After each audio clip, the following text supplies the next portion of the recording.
2025년 8월 9일 토요일 참 좋은 날 오늘의 묵상입니다. 사랑하는 허그엘 묵상가족 여러분 평안하시길 간절히 소망합니다. 오늘은 제가 정말 좋아하는 토요일인데요. 오늘 함께 볼 묵상 본문은 창세기 31장 33절에서 40절까지입니다. 어제까지의 내용에서 라반은 도망간 야곱을 추격하기 위해서 형제들을 데리고 뒤쫓아 옵니다. 그런데 하나님께서 현명하셔서 말씀하신 게 겁이 났던 라반은 어찌하지는 못하고 그저 우상 드라빔만 찾겠다고 말을 하는 라반이죠. 그리고 그 야곱은 자신이 가장 사랑하는 라헬이 실제로 아버지의 집에서 드라빔을 도둑질해 온 것을 모르고 누구에게서든지 외삼촌의 신을 찾으면 그는 살지 못할 것이다 라고 얘기를 하게 됩니다. 그런데 라헬이 실제 가지고 왔죠. 자, 그 라헬은 임금도 주지 않고 오랜 시간 자기의 남편을 부려먹은 본인의 아버지가 스스로 생각해도 너무한다 싶었던 거죠. 그래서 자신의 아버지 집에서 내가 무슨 분깃이나 유산이 있겠냐고 말했었습니다. 그래서 라헬은 재산과 가문의 권리를 상징하는 물건으로서 가족의 상속권을 주장할 수도 있는 증거가 되는 드라빔을 도둑질 해오게 됩니다.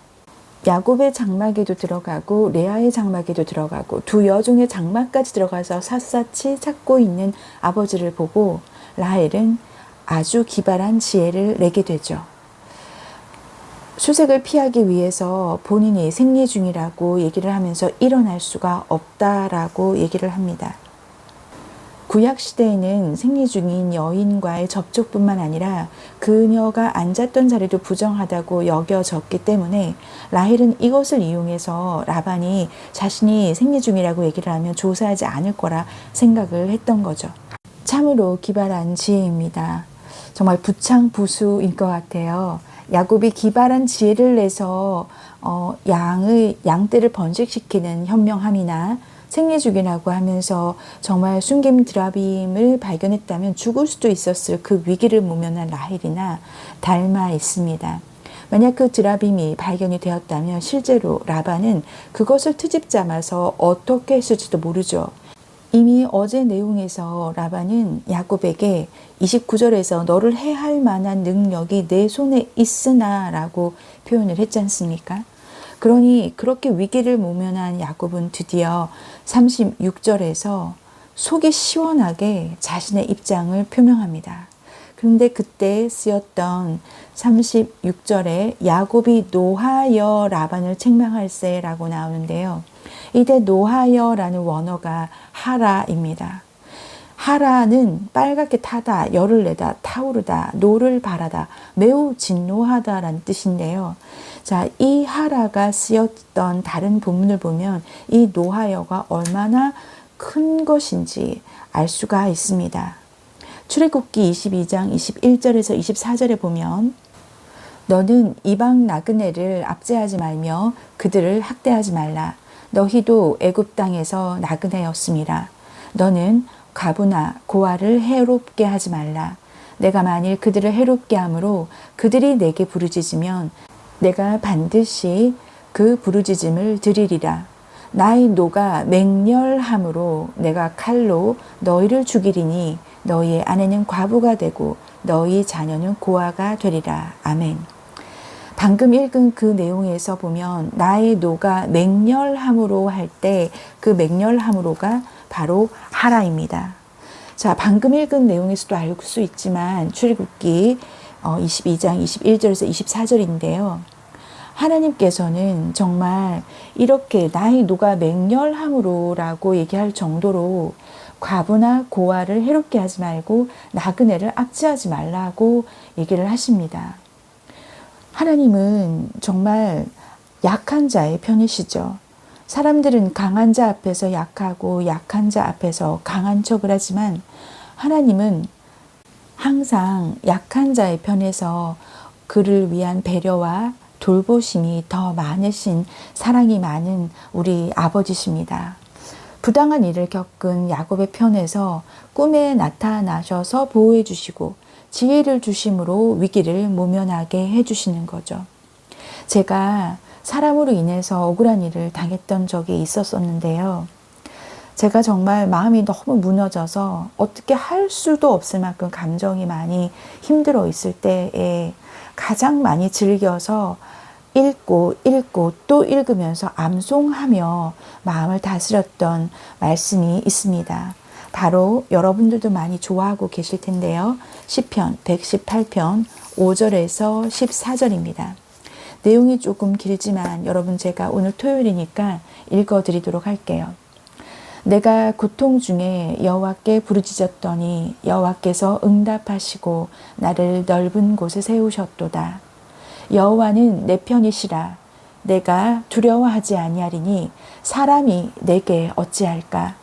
여호와께서 내 편이 되사 나를 돕는 자들 중에 계시니 그러므로 나를 미워하는 자들에게 보응하시는 것을 내가 보리로다. 여호와께 피하는 것이 사람을 신뢰하는 것보다 나으며 여호와께 피하는 것이 고관들을 신뢰하는 것보다 낫도다. 문 나라가 나를 에워쌌으니 내가 여호와의 이름으로 그들을 끊으리로다. 그들이 나를 에워쌌으니 내가 여호와의 이름으로 그들을 끊으리로다.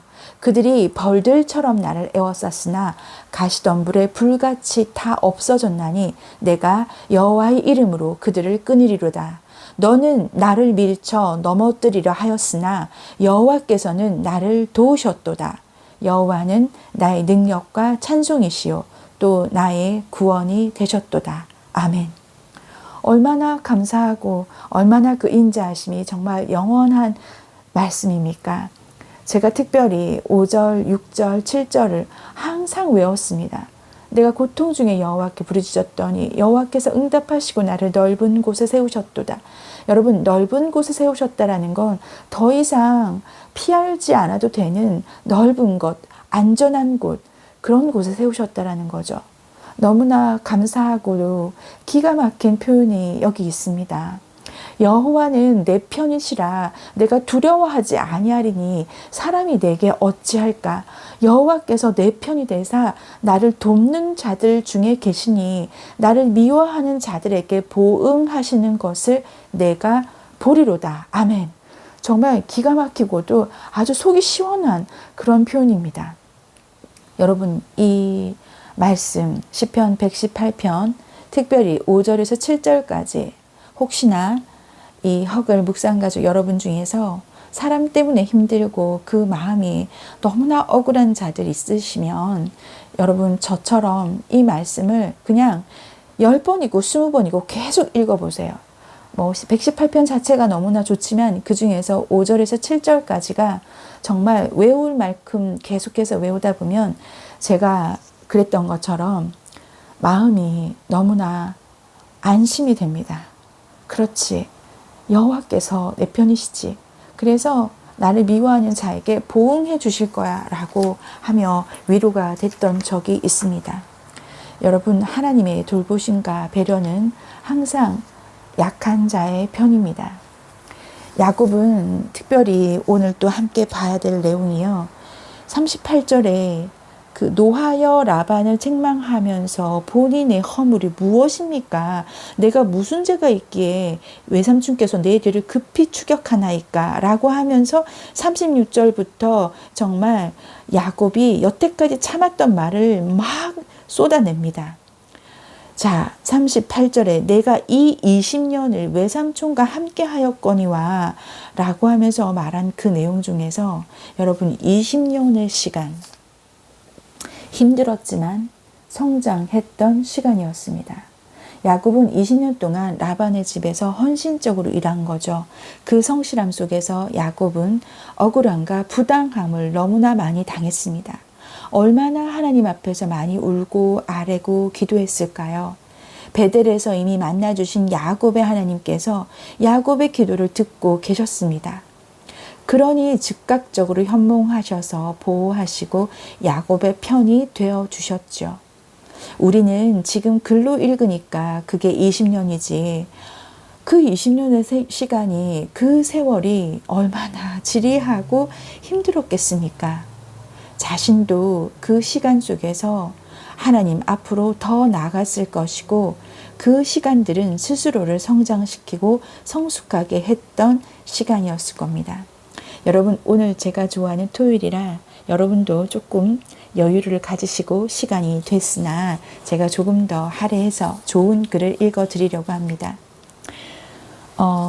두 명의 경청자가 쓴 주님의 음성 2에서 오늘 이 내용과 참 맞는 내용이 있는데요. 하나님의 음성입니다. 주 안에 숨으라 라고 하는 글인데요. 제가 읽어드리겠습니다. 나를 따르라. 폭풍우 가운데 있든 먼지가 자욱한 대로를 따라가든 돌밭을 걸어가든 시원한 숲속이나 초원에 있든 평온한 물가에 있든 나와 함께하면 각 경험 안에 피난처가 있으리라. 때로는 멀리 떨어져서 따라가는 것 같으리라. 무거운 짐과 고단한 길에 지친 너는 손을 뻗어 내 옷자락을 만지리라. 그러면 순식간에 먼지도 고단함도 사라지리라. 너는 나를 찾아야 하느니라. 나의 자녀는 비록 아무 유익이 없어 보여도 영적으로든 정신적으로든 육체적으로든 단조롭고 고된 일을 계속해야 하느니라. 그것이 너로 하여금 나의 도움을 구하도록 이끈다면 참으로 유익한 것이니라. 아멘. 여러분, 이 글 속에서도 있는 것처럼, 이 오늘 성경 본문에 있는 것처럼 그 지리한 20년의 시간, 그 고단하고 너무나 힘들어서 아무 유익이 없어 보이는 그 시간조차도 그 단조롭고 고된 일을 계속 해야 하느니라 라고 오늘 제가 읽어드린 책에서는 말하고 있습니다. 왜냐하면 그 시간이 우리로 하여금 하나님을 더 찾도록 만든다면, 하나님의 도움을 더 구하도록 이끈다면 그것은 참으로 유익한 시간인 거죠. 혹여 힘든 시간을 보내고 있으신 헛글 묵상가족 여러분, 내가 언제까지 이 시간을 이렇게 계속해서 보내야 하나라는 생각이 드시나요? 오늘 야곱이 20년의 시간이 힘들었지만 그를 성장시켰던 것처럼 지금 우리가 보내고 있는 시간 또한 그렇게 되리라 믿습니다. 왜냐하면 하나님은 우리의 그 억울함과 부당함까지도 다 보고 계시고 우리의 편이 되어주시는 아버지시기 때문이죠. 하나님께서 여러분과 함께 하심을 꼭 믿으시고 그 시간을 잘 견뎌내시며 하나님의 위로로 함께 같이 가기를 축복합니다. 기도하겠습니다. 하나님 아버지, 우리가 항상 힘든 시간이 있다 할지라도 하나님께서 내 편이 되어 주셔서 나를 미워하는 자들에게 보응하는 것을 보게 하시니 감사합니다. 정말 감사합니다. 하나님 아버지, 오늘 이 시간 특별히 우리 힘든 시간을 보내고 있는 화글 묵상 가족 여러분 한 분 한 분을 하나님께서 찾아가 주셔서 그들에게 그 힘든 시간을 보내고 있는 너희들은 혼자 있는 것이 아니라 내가 함께 하고 있다라는 하나님의 음성이 들릴 수 있도록 주님 힘을 더하여 주시옵소서. 하나님, 우리가 이해하지 못하는 의문의 시간은 하나님께서 의도하신 의도된 시간임을 고백합니다. 아버지 하나님, 우리의 믿음의 눈을 열어주시고 믿음의 귀를 열어주셔서 하나님 우리가 볼 수 있도록 도와주옵소서. 하나님께서 내 편이 되셔서 나와 함께 계심을 믿게 하시고 볼 수 있도록 축복하여 주시옵소서. 그리하실 주님을 찬양하며 예수 그리스도 이름으로 기도드립니다. 아멘. 아멘 하신 헛글 묵상가족 여러분, 오늘도 힘내십시오.